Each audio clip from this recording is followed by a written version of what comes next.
Nascent bamboo shoot. Oh! This one's only just sprouted, and it looks super fresh. Paimon thinks this is the one.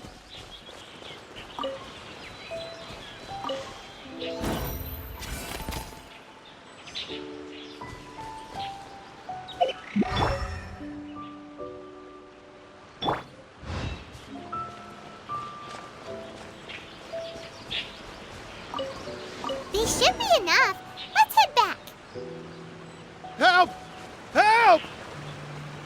Did you hear that? Someone's calling for help. It's coming from over there.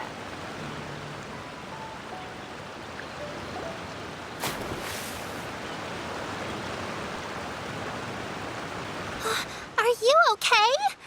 Did any water go down the wrong pipe?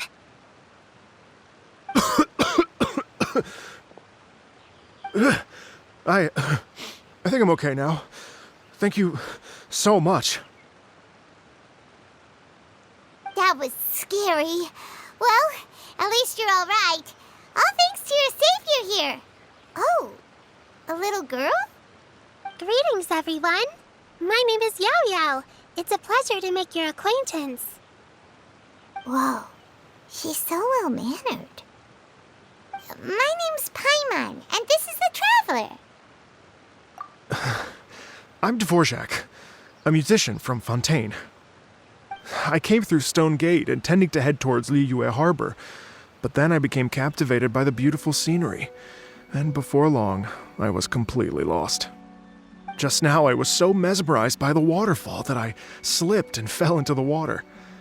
If it weren't for Miss Yao Yao's help, I shudder to think what might have happened. It's all right, Mr. Dvorak. The splashing around the bottom of the waterfall means the stone path is always wet and slippy. You definitely have to be careful. Next time you're exploring an unfamiliar environment, try to focus on what's right in front of you. Don't let your mind wander. As long as you watch your step, accidents like this won't happen anymore. Yes, ma'am. I understand. I'll remember to be more careful next time.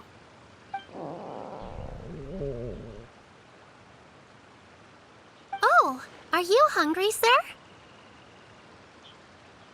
Oh, I'll be fine. Please, sir, it's quite all right. I was born and raised here in Liyue. It's only natural for me to extend my hospitality to any guests who are passing through. I expect you still have quite a long journey ahead of you. It's very important to keep your energy levels up. I still have some lotus flower crisps left in my backpack. Why don't we split them between the four of us? Aw, what a thoughtful kid! She even has some for Paimon!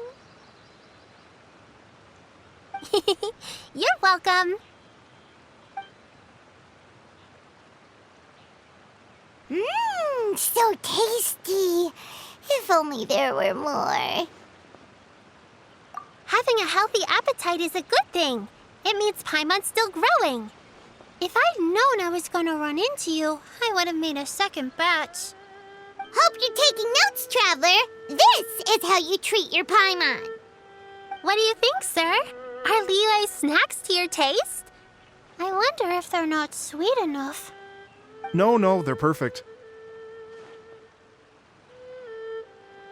When I was traveling through Mondstadt, I had a chance to try one of their moon pies. It had a meat filling, unlike these crisps. But apart from that, it seems like they follow a similar cooking process. Both are delicious in their own way. As for Fontaine's cooking, though, it's been a long time since I've had a taste of home. Sounds like you spend a lot of time on the road, huh? I do. It's part of my job. I'm one of the main organizers of the Iridescence Tour.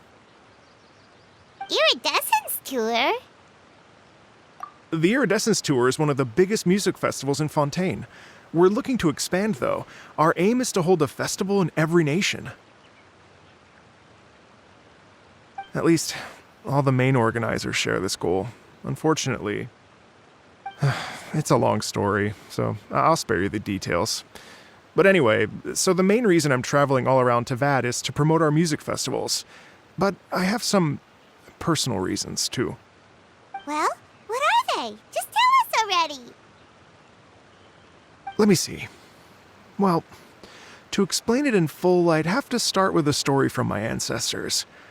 I don't want to take up too much of your time. Oh, I love listening to stories. We want to hear it too. Okay, then I'll start from the beginning. The story goes that my ancestor, who was also a traveler, once slipped and fell into a lake during his travels. As he was sinking and gasping for breath, he heard a wondrous tune in the air. They say it was the most beautiful, moving melody he had ever heard. Even in that life and death moment, the ethereal music seized his full attention and almost made him forget the fact that he was drowning. When he finally came to, he found that he had already been brought ashore. Not too far from him stood an unfamiliar woman with an almost divine aura. Once she saw that he was no longer in danger, she left without a word. My ancestor tried to run after her to give his thanks, but although a mere dozen paces separated them, no matter how quickly he gave chase, he drew no closer and remained a dozen paces behind. In the end, all he could do was to bow in thanks to the woman as he watched her walk away towards the rivers and mountains in the distance, before at last he turned around and made his way home. Once he returned to Fontaine, he began to learn an instrument so that he could spread his story far and wide, just like the bards. After generations of retelling, embellishing, and dramatizing, people have come to think of that lady as something like a fairy. The story's become something of a local legend in Fontaine. It's called the Lady Overlooking the Lake. People now say that if you go down to the lakeside and play an instrument, so long as you play a pleasing melody, you will hear a fairy lady who is hiding out of sight, playing along with you. Wow! Well, yes. As it stands now, it's become a touch too romantic and detached from reality. But I understand the original story and its historical grounding better than anyone else. I wanted to find out the truth of this tale. So I decided to retrace my ancestors' steps and search for that lady's modern-day descendants. Of course, there's no way of knowing where my ancestor fell into the lake all those years ago. So I always knew that the search would be akin to looking for a needle in a haystack. I've spent many years on the road now, and I'm nowhere near as fit as I was in my youth.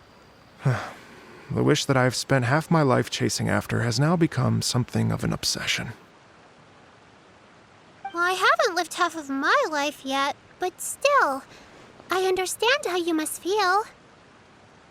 Paimon too! It's like...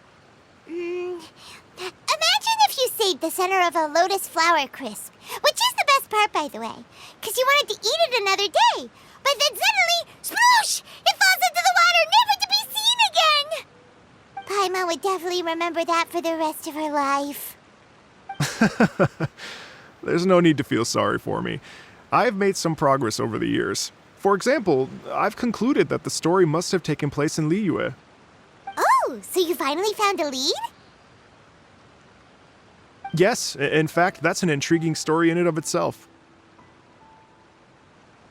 I'd always known that Mondstadt is the city of song and freedom, but more recently, I heard that the Anemo Archon returned to Mondstadt for a festival in the fall, and learned that he himself is a patron deity of music. So I prayed for the Anemo Archon's guidance in the Mondstadt Cathedral, and as soon as I set foot back outside the front gate, I noticed a cluster of leaves being blown in the wind further and further west, towards Stone Gate.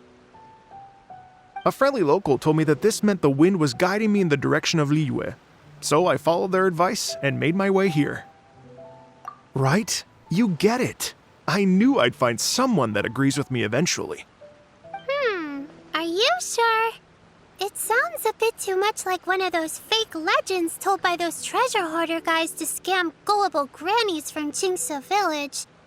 Rex Lapis has returned to the world. Just give me some incense and a little more towards the travel fees, and I will pass your gift on to the Lord of Geo and ask him to keep you and your family safe and well. And so on and so on. Don't worry, Yao Yao. We have a lot of experience with deciphering omens and stuff. And anyway, you only got scammed if you handed over Mora, right? Actually, to express my gratitude, I did spend rather a lot of Mora on several bottles of fine wine, which I left at the Statues of the Seven along the way. Oh dear. Well, how about this, ladies and gentlemen? Why don't I bring you all to Yujing Terrace to see Miss Ganyu? I don't know very many people, so I can't help you out much. But Miss Ganyu and the Qixing know just about everything. If you've been scammed, they'll help you get your Mora back. And if the wind was telling the truth, and you want to keep looking for that lady's family, they'll be the best people to ask. But you've already helped me so much. Well, I was going to take some new medicinal herbs and plants I picked to Miss Ganyu anyway, so it's no trouble at all. You know what? It's been a minute since we saw Ganyu too. It should be nice to pay her a visit before Lantern, right? All right. Well, my sincere thanks to you all. I will never forget your kindness. Okay, everyone. Please follow me. I'll be your guide. Remember to watch where you're going, okay? Uh-oh. Paimon's out of a job. Oh well. Paimon will just be a cheerleader instead.